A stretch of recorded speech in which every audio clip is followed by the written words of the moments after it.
So side C over sine C equals B over sine B. You want to isolate side C because that's what we're looking for. You plug in your values. B is given to be 31. Sine of B is...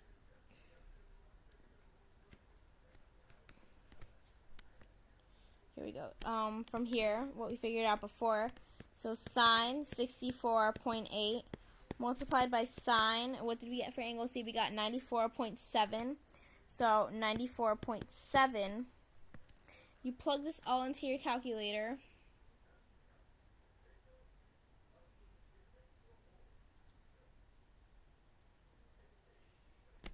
And you will get C equals 34.2.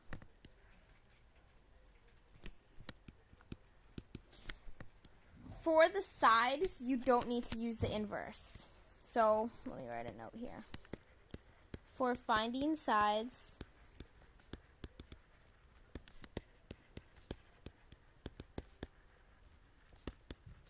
you don't need to use the inverse button on the calculator.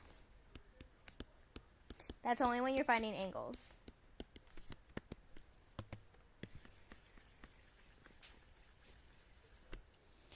Okay, so we figured out our first triangle. So this right here is our first triangle.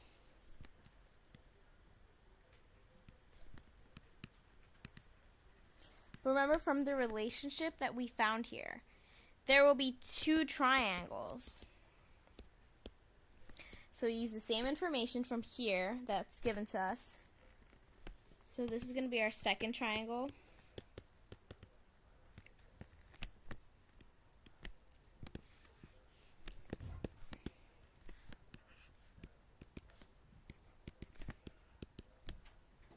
We are given that A is 20.5, B is 31, and A is 12. So the first thing we're going to do is we are going to subtract 180 degrees minus the first angle B that we found from the first triangle. So from the first triangle here, we see that angle B was 64.8.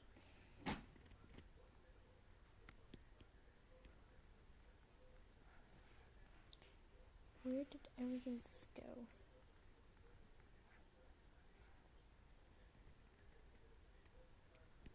Okay. I'll just write it again. So the number 2 triangle, A, B, C. A is given 20.5. B is given to be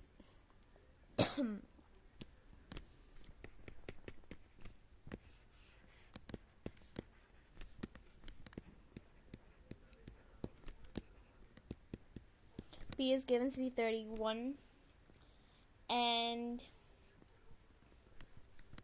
A is given to be 12. So to find angle B, we do 180 minus our first angle B. And our first angle B was 64.8. So that is... Why doesn't this work? Okay. Oh my... Okay.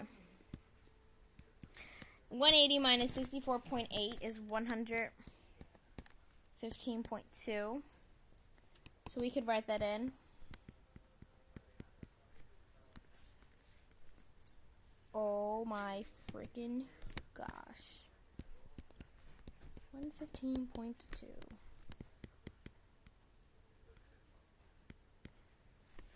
Okay.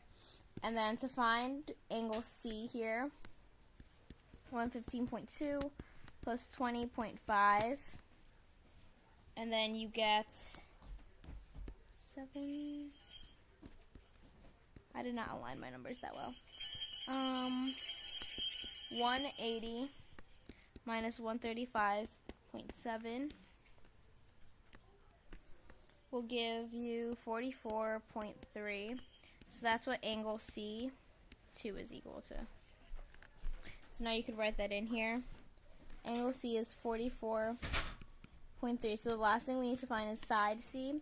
So you have what you're looking for first equals, and you could put in any value. You could put A over sine A or B over side B, whichever one really works in this case. And so then you plug in your values. You want to get C alone. So multiply both sides. C equals, A is given to be 12. Sine A is 20.5.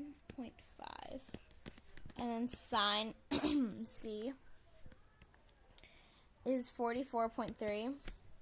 You plug that all into your calculator, and you will get side C is equal to 24. So now you know 24. And to check it up, you want to make sure that your biggest angle matches up with your biggest side, and that's correct in this case. And then your medium angle, your medium size angle, right, matches up with this one. And the smallest angle, which is 20.5, matches up with your smallest side, which is 12. Everything is disappearing, but you saw that for the most part. And that is law of sines with the ambiguous case. I hope it helps, and I will be doing some review later on. So, thank you. And everything froze and disappeared, but that's okay.